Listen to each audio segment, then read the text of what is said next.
જય શ્રી કૃષ્ણ. જય માતાજી. કેમ છો બધાય? જો હું આ લેવા બારે ગઈ ને એટલી વારમાં આ થઈ ગયું. ઉનાળામાં લીંબુ શરબત પીવાની મજા આવે. હેલો ફ્રેન્ડ્સ, ગુડ મોર્નિંગ, જય શ્રી કૃષ્ણ, જય માતાજી. કેમ છો બધાય? મજામાં? તો સ્વાગત છે આજના નવા બ્લોગમાં. તો જો ફ્રેન્ડ્સ, અત્યારે છે ને સવારના 11:30 વાગી ગયા છે ને હું થઈ ગઈ છું ફ્રી. આજે તો બધું કામ થઈ ગયું છે.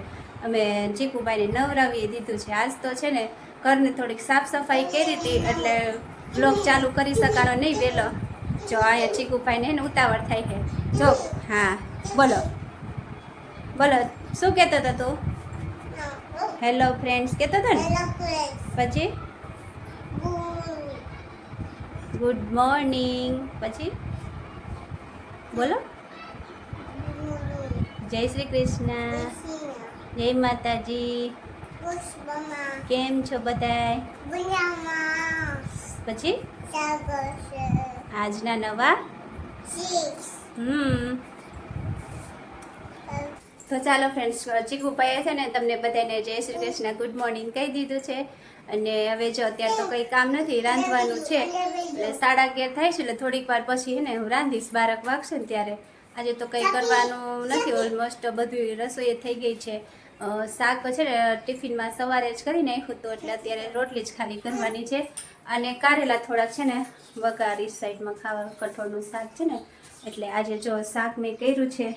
આમરે બેટું જો મઠનું શાક કર્યું છે આજ તો ટિફિનમાં. તો ચાલો ફ્રેન્ડ્સ, કન્ટિન્યુ રહેજો આજના બ્લોગમાં. તો ફ્રેન્ડ્સ જો હવે છે ને રસોઈ કરવા આવી ગઈ રસોડામાં. પણ જો હું રોટલી કરતી હતી ને ત્યાંમાં એક મીશોમાંથી પાર્સલ મંગાવેલું હતું, એ અત્યારે આવ્યું. તો જો છે ને મેં મીશોમાંથી આ મારે મંગાવેલું છે, હજી એનું અનબોક્સિંગ કરવાનું બાકી છે. પણ જો હું આ લેવા બારે ગઈ ને એટલી વારમાં આ થઈ ગયું. રોટલી ભરી ગઈ મારી. હું પાર્સલવાળા ભાઈનો ફોન આવ્યો હતો તો હું ફટાફટ બારે લેવા ગઈ તો ભૂલાઈ ગયું કે રોટલી છે ને લોઢી ઉપર મૂકેલી છે. રોટલી ભરી ગઈ. ચાલો કંઈ નહીં, એક રોટલી બગડી પણ હજી થોડીક રોટલી કરવાની બાકી છે. 2-3 રોટલી કરવાની બાકી છે તો કરી નાખું. તો ચાલો ફ્રેન્ડ્સ, અત્યારે છે ને બસ 4 વાગી ગયા અને અમે સુઈને ઉઠી ગયા છીએ ને જો બનાવું છું લીંબુ શરબત. ઉનાળામાં લીંબુ શરબત પીવાની મજા આવે. જો ઝીણા ઝીણા લીંબુ લીધા તમે. તો ચાલો ફ્રેન્ડ્સ, અત્યારે છે ને સાંજના 5:30 વાગી ગયા અને મેં સૌથી પહેલાં ઉઠા, લીંબુ શરબત પીધું, પછી ચા નાસ્તો કર્યો અને હવે જો અત્યારે ફ્રી થઈ ગઈ છે. ચીકુભાઈ ફ્રી થઈને શું કરે છે ચીકુભાઈ? હા જો ચીકુભાઈને તો બસ ગાડીઓથી જ રમવાનું હોય. કેટલી બધી ગાડીઓ ભેગી કરી છે. તો ચાલો ફ્રેન્ડ્સ, અત્યારે છે ને હું તમને જે બપોરે મારું પાર્સલ આવ્યું હતું ને એ બતાવું છું. એ કેવું છે તો મને કમેન્ટ કરી જરાક જણાવજો. તો જો ફ્રેન્ડ્સ, આ છે જે મેં મીશોમાંથી ઓનલાઈન ઓર્ડર કર્યું છે. કોટ સેટ, કેવું કોટ સેટ જેવું છે આ. જો હે ચીકુભાઈ શું કરે? ચીકુભાઈ આ રહ્યા જો. ચીકુભાઈ રમે.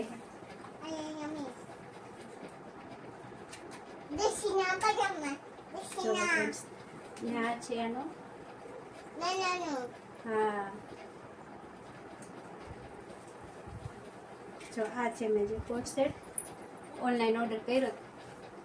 તો તમને કેવું લાગ્યું અમારું કોટ સેટ જરા કમેન્ટ કરી જણાવજો. તો ચાલો ફ્રેન્ડ્સ, અત્યારે છે ને રાતના 10:30 વાગી ગયા છે અને અહીંયા જો ચીકુભાઈ સૂઈ ગયા. જો અમે છે ને જમીને નવરા થયા અને અત્યારે તો આજથી છે ને ઘઉં સાફ કરવાનું કામ ચાલુ કર્યું છે એટલે 10:30 થઈ ગયા. ચીકુભાઈ થોડોક મોડો હતો ને બધું 10-10 થાય ત્યારે સૂઈ જાય. તો ચાલો ફ્રેન્ડ્સ, હવે છે ને 10:30 થઈ ગયા એટલે મને આવે છે નીંદર અને થોડુંક ઘઉં સાફ કરવાનું છે, એ થોડુંક હજી કરી નાખીએ 11 વાગ્યા સુધી. તો આજનો બ્લોગ તમને કેવો લાગ્યો કમેન્ટ કરી જણાવજો. અને જો તમે મારી ચેનલમાં નવા હોય તો ચેનલને કરી દેજો સબસ્ક્રાઈબ. નેક્સ્ટ વિડીયોમાં ત્યાં સુધી બાય બાય, જય શ્રી કૃષ્ણ.